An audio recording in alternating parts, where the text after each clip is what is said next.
This video is mostly to talk about the Novation Ultranova, a greatly underrated synth and greatly outsold by its little brother, the Mini Nova. They were essentially the same synth engine, but the user interface is just so much better on the Ultranova than the Mini Nova. It's ridiculous. I actually think it's one of the best user interfaces, full stop, because this central screen here at the moment with very little on it, as soon as you go to, let's say I go to the effects, there's information up there. If I go to the oscillators, there's lots of stuff up there. And this in some ways is actually better than some synths that have got a knob per function. Because it's so graphic as well, with a knob, especially the synths where they have knobs that don't have a marker on them, a line on them, usually because, of course, they're digital synths and the knob isn't necessarily pointing at where it's supposed to be, or where the setting is. This actually tells you. So it's really, really good for that. One of my favourite things about this synth is its UI, and I use it.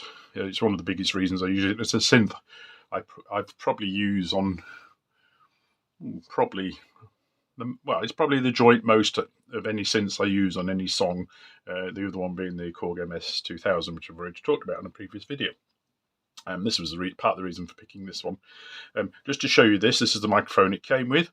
I have never ever used it and it's for using with the vocoder. I have never ever used the vocoder. I just don't quite, other than making Dalek noises, I've never quite got into them, and you always sound like sort of 70s and early 80s classical synth people. There's a French bloke whose name slips from mine, and I think Vangelis did it as well. But you're getting those big choral string sounds, and I've never really had any reason to look further into it. I'm sure there's some fun things you can do with them. I haven't done, but there you go. So talking about the UI, so if you want to look at the arpeggiator settings, that's the arpeggiator. The arpeggiator is one of my favouriteest things about it. It's just an absolutely brilliant arpeggiator. It can do so many different things. I'll talk about that more later. And then a thing a lot of people won't be aware of is patch browsing. I know quite a few synths do this now, but this wasn't the first one for me. But you press patch browsing, and then you can see here search and the category all. So if you think, oh, actually I need a lead sound, so you scroll along. Sorry, you're now on lead. Sorry, I'm just checking. I just touched the camera with my head, and I'm just hoping I haven't moved it. It looks all right. So I'm now on lead sounds. So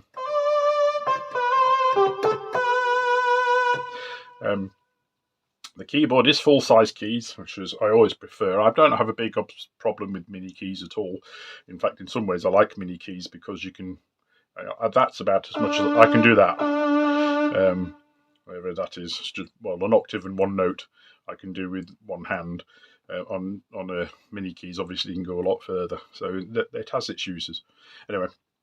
This keyboard has got aftertouch as well, so I'm not sure the sound will do it, but we'll have a go. Yeah.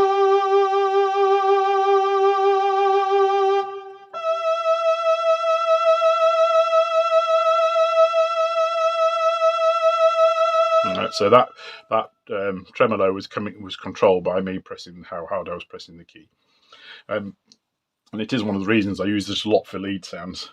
Any lead sound I've used, as I've mentioned on previous videos, on this synth, get an exclamation mark at the end, so I know that if I do edit that sound, I've got to save it as a different sound so I don't lose it for a song I've recorded previously.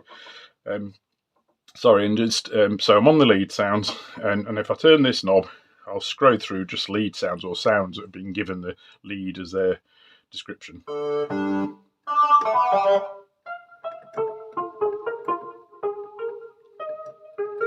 Now, some people are going to call that a pluck, and indeed that says Firefly pluck, exclamation mark, so I have used it in a song. Oh yeah, it's one of the sounds I used in I did 4 songs about the end of the Juno mission. I should say songs because they're pieces of music, because they're not songs because they're not singing on them. I did 4 songs about the end of the Juno mission, which was the Jupiter moons exploration, unmanned space exploration, and so I did one for each of the 4 moons. And you could ask me what they are, but I know it's the Galilean moons because I called it the Galilean sequence. There was Europa, Io, and the other 2. I can't remember. Anyway, so we're scrolling through just lead sounds. Oh, that's the sound I've only just used, actually.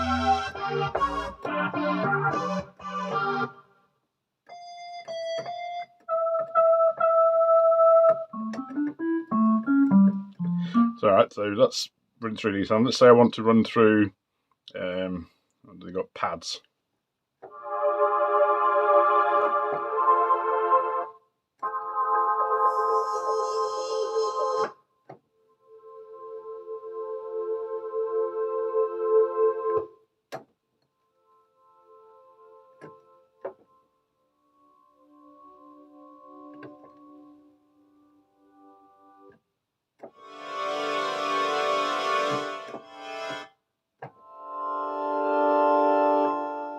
And what else should I have a look at? Oh, well, people always like bass sounds, don't they? So I've just tapped the camera again.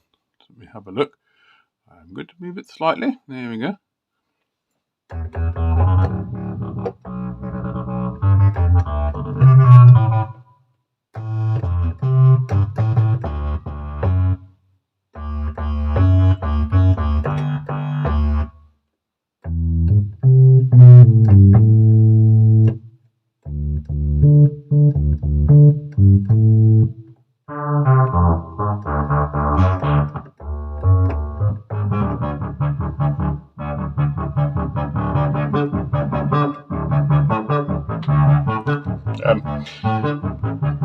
So I'll just turn the arpeggiator off. So this is actually a good this sound is a good demonstration of what you can get up to with the arpeggiator. So I'll set it off and I'll run through some of the settings, and I'll try talking over it, but I haven't, because the sounds vary quite a bit on how much the microphone picks them up, because I'm just literally just recording this through the microphone in the camera. I don't bother messing about with any technicalities with other things. So hopefully you'll hear me over it, but I'm going to run through the different settings on the arpeggiator. So that's latched, and then settings. So what we've got is how many notes per bar. Oh, what did I do? I turned it off. That was silly of me, wasn't it? So I'll just switch it back on again. Oh, it's because I've changed sounds. Oh dear. I did something, didn't I?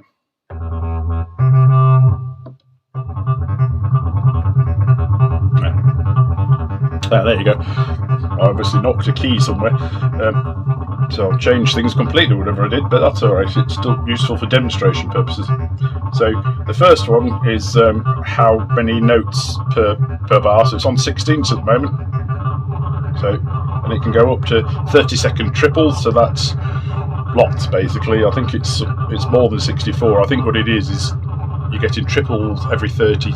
You're getting 32 steps to the bar, and it's a triple trigger each time. And all the other way, you can have it do eight beats. So that's actually 8 beats. So that's so if you were doing 4/4 time, you'd actually be doing 2 bars, or quarter, in effect a quarter pulse. So you've got lots of possibilities. So that's a 4th, which is quarter notes. Excuse me. The next one is ARP mode. So we're just in up now. That's down. You've got up and down 1, up and down 2. That's basically whether it repeats the top note or not. Because obviously, if you're playing an arpeggio, so I'm just going to stop it. If you're playing an arpeggio, you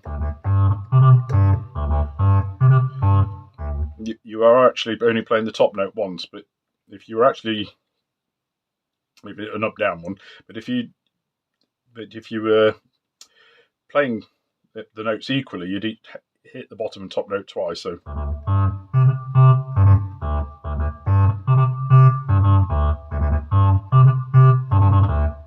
And obviously it changes the feel and the timing and everything. So we've got played, random. That can be quite useful for sound effects and things. I don't use it much. I know some people use it for bass lines and things. You've got chord, which is literally playing a stab. Oh, that's because we're in a mono sound, so it won't. Oh, turn this off. Sorry about that. So it's just playing a chord basically on a regular impulse. I've actually used that in a song. So there's your random. Sorry.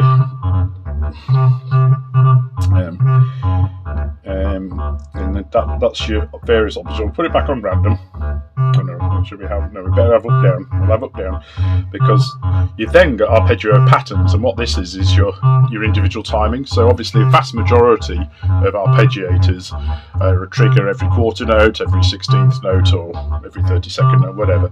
This has patterns, and there's loads of them. I forgot how many. Oh, 33. There you go.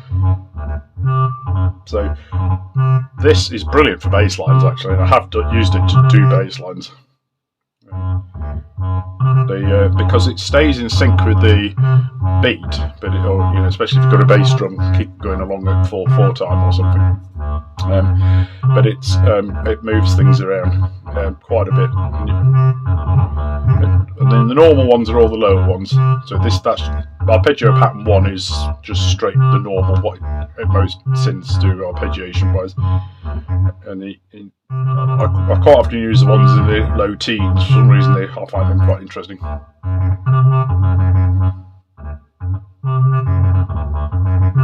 Yeah, so I think that's what I've used for a bass line, I'm sure. And then the next thing is you've got your gate size, so you can adjust how long the note stays on. So full is all but legato, there's no gap between, and then if you go all the way the other way, actually all but shuts it up. So with this sound, you need it on a bit. So this can be actually quite useful for percussion sounds. If you're having the synth do some percussion in a song, you can actually have the arpeggiator do some quite funky stuff, and that's the only time I've adjusted that. And then obviously, like most arpeggiators, the next one is octave. How many octaves do you go up and down? And it's a bit mental because it goes to 8. It does go to 8, sorry, so it goes out of my hearing. It's probably going out of your hearing now. I'm just coming back again. I have to say I use 2 the most, but that's just personal preference. And then arpeggiator sync on or off is basically about you can actually sync other things to the arpeggiator, or whether it's synced. Sorry, no, take that back. Sorry, it's the other way around. It's whether it syncs to MIDI or not. And yes, I normally have that on. I'm slightly surprised it's off actually. And then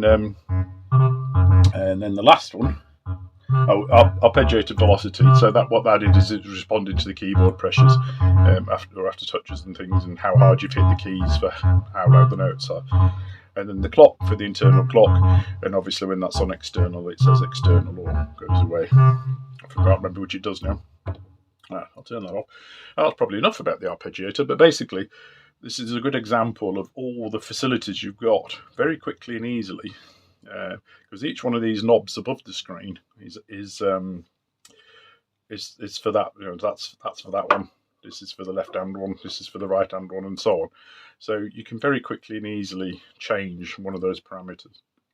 And this is what I was saying about it being a really good user interface, and it's a good demonstration of what it does. I mean, a fantastic arpeggiator, of course, doesn't help if the synth sounds shit, and happily, because a lot of people go, hey, digital synth sounds rubbish. No, it doesn't. There's a reason the Mini Nova has been so popular. I mean, I don't think it's the best-selling thing. I think that's the Korg, Micro Korg, but which actually is not a totally dissimilar synth engine, actually. But the Mini Korg is sold superbly well, and one of the things is they do sound very good. I'm not sure. I didn't plan this in terms of finding one of my favourite sounds, but if I go to classic, well, I'll show you some ordinary normal sounds if you like. I'll turn the arpeggiator off.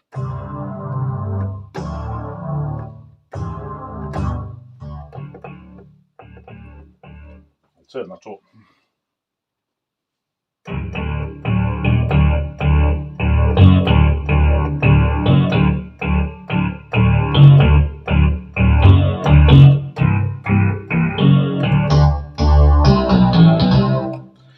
This is a good time to tell you about these. Obviously, it's a 3-octave keyboard. I think it's 3 in it. But you have got octave up and down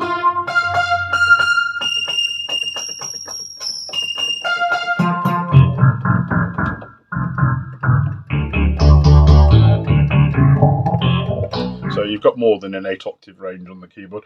I actually normally play it because all my synths are controlled by an Akai MPC over MIDI, and I actually use the Sledge, which is, I think you can just about see. Yes, I've got my hands on the Sledge keyboard here, and the Sledge is my master keyboard that I use to play it. So I haven't got it set up to do that at the moment, but it's as it wasn't the point of this video.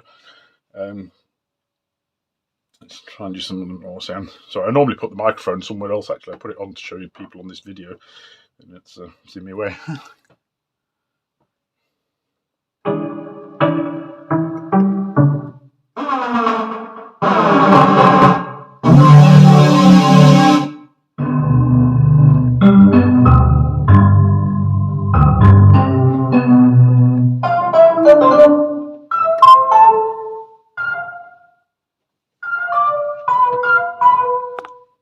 Oh dear, just banished me thinking I'm sorry, enjoying my sounds too much.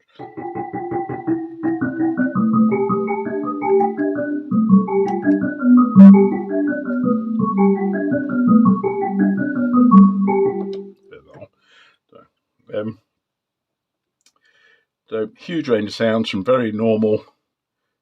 Let's do some drum sounds here.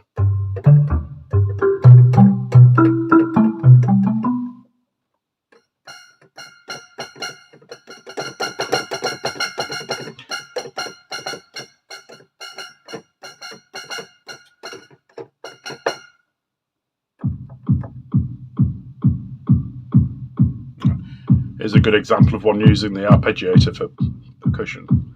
I'll turn it off.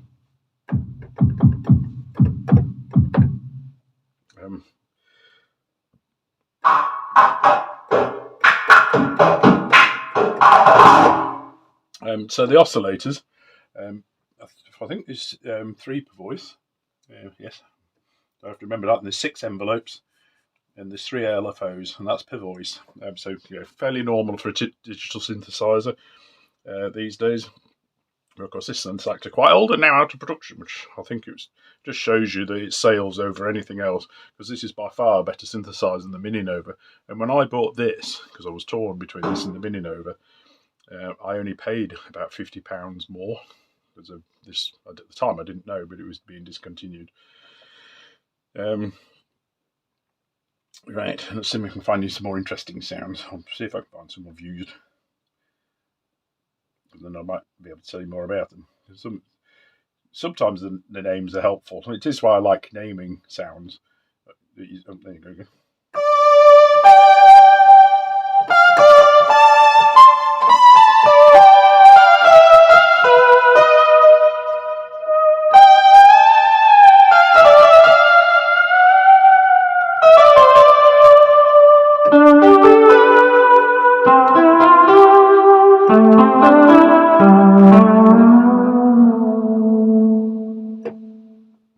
So interesting enough, the mod wheel on that one was actually doing the filter cutoff, sort of. Yeah, pretty much what it was doing. And then obviously there was a bit of bend wheel going on. I can't remember what song I used that in actually, but it's a very nice lead sound.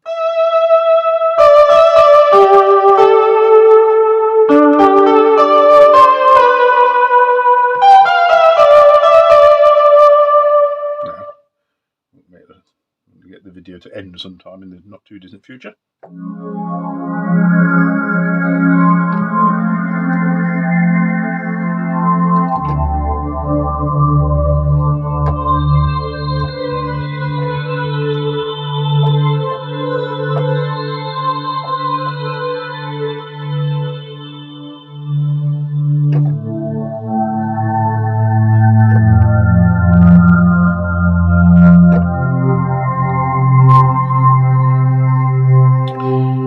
can't remember what song I used that sound on either, but it's rather nice, isn't it? I like this. One of the it can get very complex. You can imagine with 6 envelopes and 3 LFOs. And there's quite a few other things you can do. You notice one of the drum sounds I played earlier didn't change pitch going up and down the keyboard. You've got an awful lot of routing and stuff available within here. So I'm going to go on the category movement, I believe it is, yes. Right,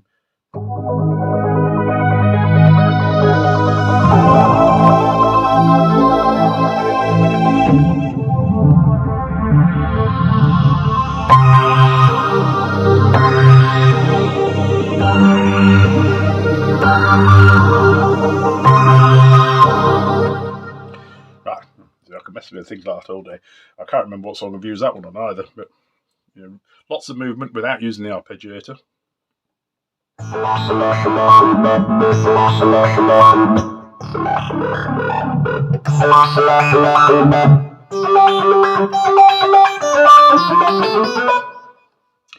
So again, lots of movement with no arpeggiator.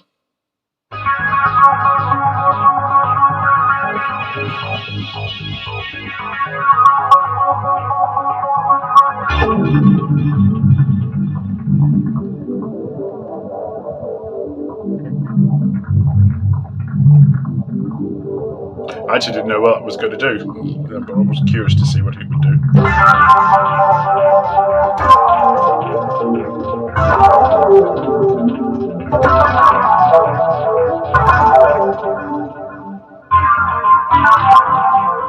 I'll have to find a song to use. I think that's quite interesting. I like that one. That's A06, so it's actually, I've forgotten how many banks of memories there are, but there's loads. A06 is the throbbing, which is that one, so I'll have to go find that one again. I think there's A, B, and C. I think that's all there is. Yeah, A, B, and C. Oh, hang on, sorry, let me get out of that. Hang on. So there's 127 patches per bay, and there's bay A, B, C, and D. So over 500 patches basically that can be saved.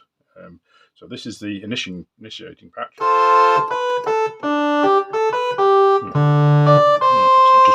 Sounds like a square wave. That's not a sawtooth, is it? And then what's the next one down? Oh, you can say I'm filled this all up. These are all initialized patches. How far do we have to go? Quite a ways. Oh, there we go. See.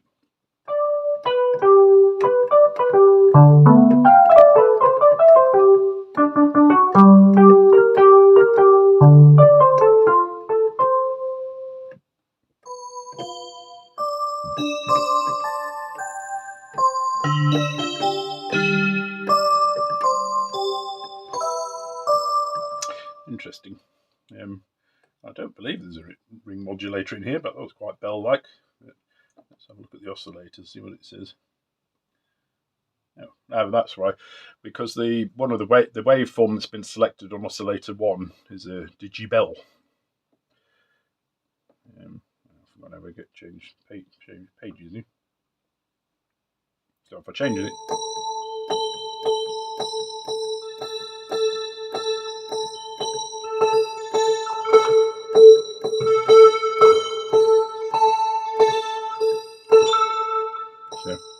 So that's changing the waveform on oscillator 1. Obviously, the other oscillators are still sounding. And no, I'm not going to try and turn them off because, again, I'm not trying to be a whole presentation about the pluses and minuses of any particular synth. These are synths I enjoy using, and I love their sound, and I use them a lot in my music. And that's the reason I'm talking about them. No particular dislikes of the synthesizer. I said I'd talk about likes and dislikes. To be honest, if there's anything deal breaking, the thing doesn't stay. Or indeed, usually, thankfully, I've never bought them in the first place. I have had made mistakes in the past where I've bought something I thought I'd love. A Roland MC202 is probably my best example, whereas I just really couldn't get on with the sequencer programming, and I bought it for the sequencer. Much prefer just playing it live and then recording it. So sorry. So I probably should have said though about their waveform oscillators being digital oscillators. So it's basically wavetable synthesis. Sorry, how can we get at it again? There we go. Right, so.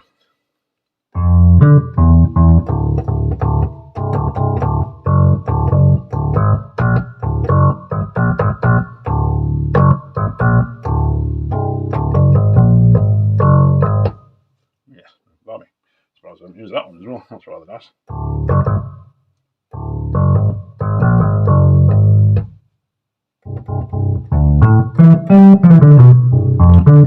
Better than some bloody bass guitar samples I've got.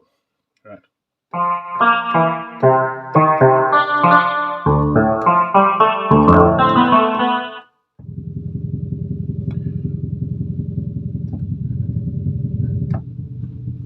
Somebody, whoever wrote this one, designed this sound, obviously watches the same films I do, because it's called Off-World Loader, and it'll sound a bit like machinery on an alien planet or something. Oops, sorry, I've just badged the camera again. No, alright.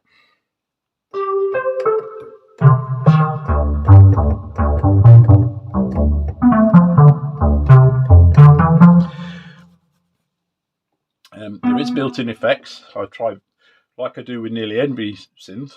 You have to make sure the reverb's off, because it's the thing that's done to help sell synths in music shops. Of course, isn't so true these days, because most people just watch online videos and reviews and things. But in the old days, you just have to go and play with them in the music shop. And of course, they put reverb on to make them sound better. So the first thing you have to do whenever you try any new synths is turn the reverb off if they've got effects built in. So this is a good example. It's actually got so you've got 5 slots for effects, and we've got 2 reverb. There's a reverb on it. So it'd be interesting to turn that off, and I've forgotten how to turn it off, to be really honest. Let's see if I can just turn it. Oh yeah, there we go. Bypass.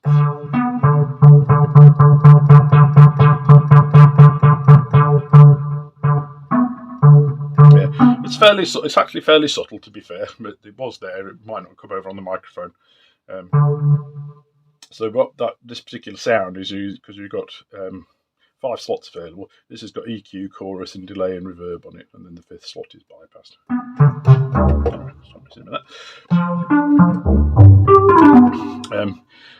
You probably realise by now, because I haven't filled up all the synth memories, even though I've owned this synthesizer for around 10 years now, that I haven't filled up all the memories with new sounds. I don't sit down and sound design very often.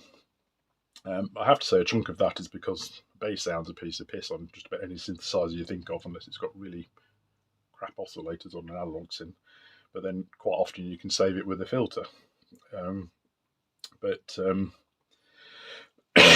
Excuse me. But vast majority of synths, I tend to write my music first. I have sat down and done sound design, especially on the Korg MS-2000. But most synths, I go, ooh, I need a sound to do this. And of course, this is where the patch browsing comes in again. This is one of the reasons this synth gets used so much, because I'll quite often go onto the lead sounds because I want a lead sound, and I want something fairly lush, and this will do it. Oh, we've already messed with that one. Let's find a different one.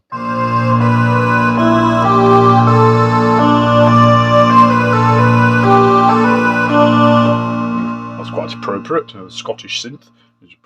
The reason it was holding notes, for those who don't know, is the bagpipes, the drones are set sounds, and then the piper plays a melody over the top. It's quite appropriate because I live in Scotland as well. I'm not Scottish, you can probably tell from my voice then. Right. I don't like that one.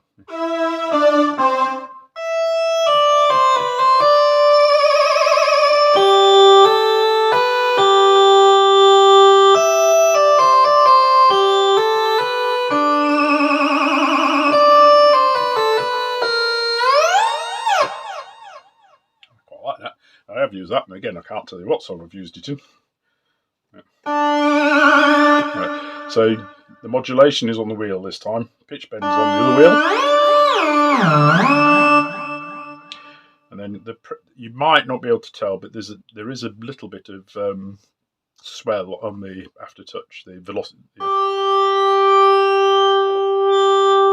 No, it's coming out. There you go.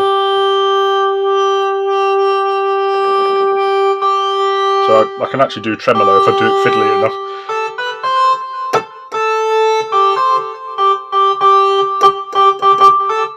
So I don't know if you could hear that. I was doing a little bit of velocity as well there. So the velocity and the aftertouch are affecting the volume, which is rather nice for a lead sound. Probably why I used it.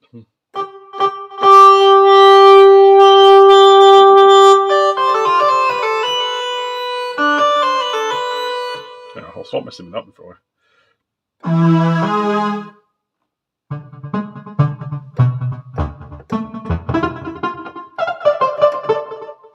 Interesting. I've got this marked as used, but I don't recognise it.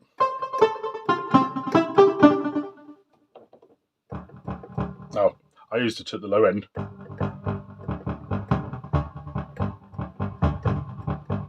It's always worth trying lead sounds as basses. It's amazing what they can sound like sometimes.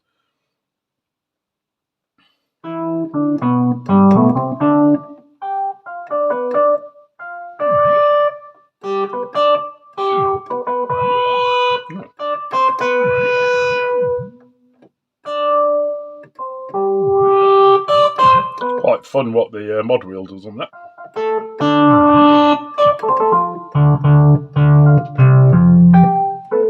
Yeah, so anyway, I started. You can tell I get distracted quite easily when I'm playing with synthesizers. There's nothing I particularly dislike about this synth.